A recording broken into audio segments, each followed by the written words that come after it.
કલચરિયાપરા પોપટનગર વિસ્તારમાં ફરી રાત્રિના સમયે 7 થી 8 જેટલા ઈસમો આવીને ઘરમાં તોડફોડ કરી જેનો વિડીયો આવ્યો સામે। ભાવનગર શહેરના કલચરિયાપરા પોપટનગર વિસ્તારમાં રહેતા મીનાબેન બિપિનભાઈ ચૌહાણના રહેણાંકી મકાનમાં અને દુકાનમાં મોડી રાત્રિના કોઈ જૂની દાવતની દાજ રાખી 7 થી 8 જેટલા ઈસમો આવીને તોડફોડ કરી જેનો સીસીટીવી ફૂટેજ આવ્યા હતા સામે। આ બનાવ બનતા પોલીસને જાણ કરતા પોલીસ ઘટના સ્થળે પહોંચીને વધુ તપાસ હાથ ધરી હતી।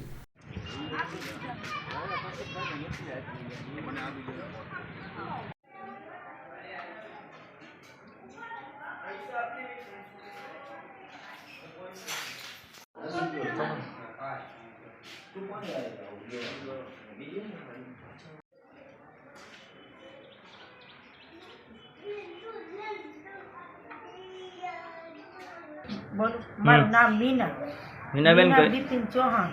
કઈ જગ્યાએ રહેવાનું ને શું છે? પોપટનગરમાં। શું રાતે એ લોકો 5-6 જણા, ભોથિયો, લાલો, એનો છોકરો કાળો, જીવો, પછી એક એનો જમાઈ, એક ભૂંદર, એક રવિ, સાગર ને 10 જણા બીજા અજાણ્યા હતા, બાયુ હતી। આવીને તોડફોડ કરે, ભોથિયો તો મારી વાંહે બંદૂક લઈને જોઈતો। અમે ઓલા બાયથી છોકરાને વટાયા ને કોઈ અમારા ધણી નહોતા ને આવીને અમને મારું તોડફોડ બધું કરવા જ મહિના। મારી દુકાનને ધોધા માર્યા, મારી બારી બાયા તોડ નાખ્યા, ટીવીનું બધું ફોડી કાઢ્યું। કારણ શું હતું માથા? કારણ એ કે અમારા ઘરે તે રવિવારે પીન તે ધોકા ને એવું મારી ગયો। મારી હાહુને ને એને મારી નણંદ કિરિયર કરાવીને આવ્યા હતા આરામ કરવા, એને માર્યા ઈટણા ને એવું।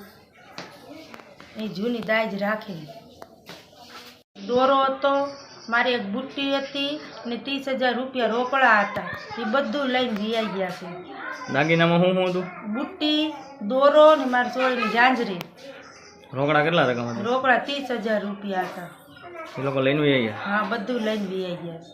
ટોટલ કેટલા જણા હતા એ લોકો? 10 જણા હતા।